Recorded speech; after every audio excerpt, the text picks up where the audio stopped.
Впрочем, одредени истражувања на јавното мнение во дел од земјите членки на Унијата тоа и го потврдува. Не треба да подсетувам дека на секој политичар, посебно пред избори, анкетите и расположението на граѓаните имаат клучно влијание, а во Европската Унија и во нејзините членки постојано има некакви избори. Од друга страна, предолгото чекање, даваните, а не исполнети ветувања од страна на Европската Унија кон земјите од регионот, поставувањето на услови и уцени кои се косат со основните европски вредности, како што е случајот со Македонија, доведоа и до намалување на поддршката на интеграцијата во ЕУ и во земјите од регионот. Неколку последователни и објективни истражувања на јавното мнение тоа јасно го покажуваат и во случајот со Република Македонија. Значи, вкупниот амбиент и во Европската Унија, но и во земјите кандидати за членство, не остава голем простор да се надеваме дека процесот на интегрирање ќе добие некоја забрзана динамика, барем не на краток и среден рок. Европската Унија нема јасен и консенсуално усогласен план што ќе прави самата со себе, а како резултат на тоа ниту што ќе прави со Западен Балкан. Во недостаток на јасна стратегија, постојано слушаме едните исти мантри од страна на Европската Унија дека останува политиката на отворени врати, а од страна на земјите од регионот дека полноправното членство во Европската Унија е единствената опција за која не постои алтернатива. За жал, резултатот од сето тоа е статус-кво ситуација. Во вакви околности пред нас имаме избор помеѓу две опции. Првата е да останеме пасивни, да чекаме и да се надеваме на некакво чудо, на некаков радикален пресврт кој ќе го забрза процесот, или да бидеме иницијативни, да даваме идеи кои ќе значат исчекор и ќе овозможат одредена интегрираност и пред полноправното членство во Европската Унија. При тоа да ни биде јасно, ниедна иницијатива нема никакви шанси да биде ниту разгледана, а камоли прифатена од страна на Европската Унија, ако дојде поединечно од било која држава. Единствено заеднички, усогласен предлог од сите земји од регионот може да предизвика внимание и да се најде на дневен ред во Брисел. За да вакво нешто може да се реализира, регионалната соработка, меѓуседната доверба и препознавањето на заедничките интереси се од клучно значење. Како алатка за постигнување на оваа цел може да бидат искористени постојните форми за регионална соработка или да биде креирана некоја нова, создадена само за оваа намена.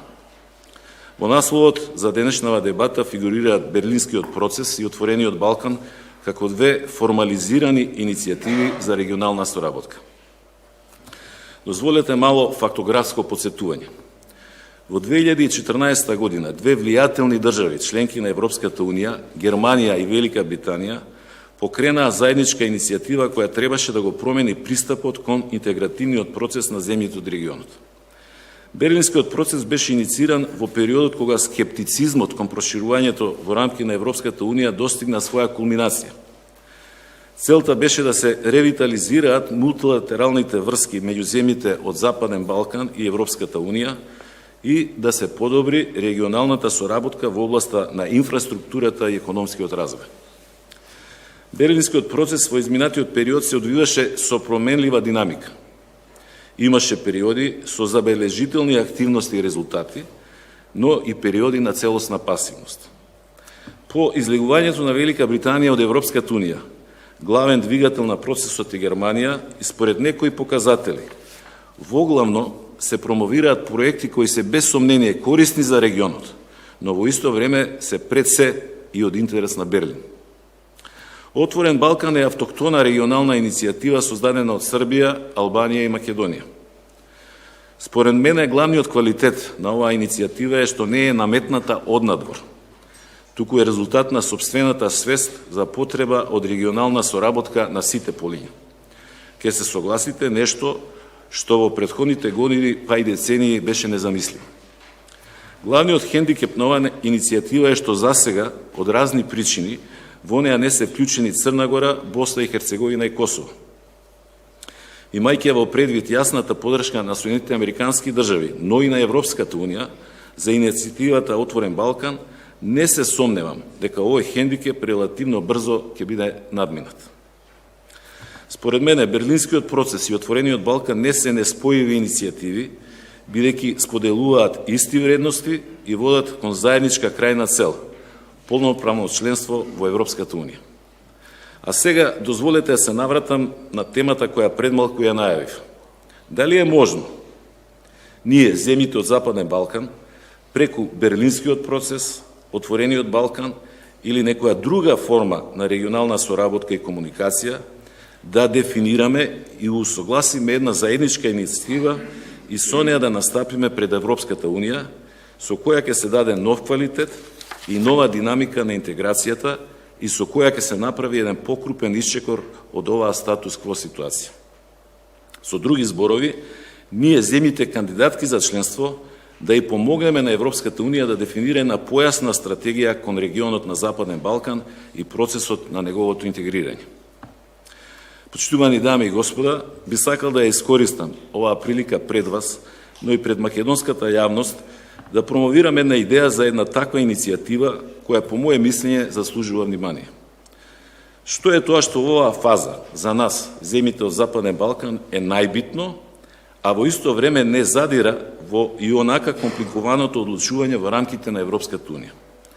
Тоа е пристап до заедничкиот пазар и пристап до европските фондови. Најдиректно кажано, иницијативата би се однесувала на овозможување на овие две цели. И повторно ќе напоменам за да нема никаква забуна. Ова не би било никаква алтернатива или субституција на полноправното членство во Европската Унија. Напротив, тоа би бил еден меѓучекор или преодна фаза која би го олеснила остварувањето на таа цел. Кои би биле бенефитите од прифаќањето и реализацијата на една ваква иницијатива? Земјите од регионот би ги подобриле своите економски перформанси, а со самото тоа би биле и поподготвени за полноправно членство. Европската Унија би го зајакнала својот кредибилитет и влијание во регионот и би ги елиминирала сите опасности од неевропски и антиевропски влијанија. Ова прашање можеме да забележиме дека во последниот период зазема многу висок приоритет и во Брисел и во престолнините на клучните земји членки на Европската Унија. Се разбира дека нема никаква гаранција, ниту дека сите земји од регионот ќе се согласат и ќе застанат за една ваква идеја, ниту пак доколку тоа се постигне дека Европската Унија ќе ја прифати и ќе дојде до нејзина реализација. Но ако не се обидеме, никогаш нема да дознаеме каков би бил исходот. На крајот на криштата нема што да изгубиме. Кои се можните начини за постигнување на оваа цел? Една варијанта е да се искористи веќе постојната Европска економска област. Да се подсетиме, оваа организација е основана на 1. јануари 1994 година врз основа на договорот меѓу земјите членки на ЕФТА и во тоа време Европската заедница, денес Европската Унија. Со овој договор денес се овозможува Исланд, Лихтенштајн и Норвешка да учествуваат во внатрешниот пазар на Европската Унија и без членство во Европската Унија. За возврат, тие се обврзани да ги усвојат и спроведуваат сите закони на ЕУ кои се поврзани со единствениот пазар, освен законите поврзани со земјоделие и рибарство.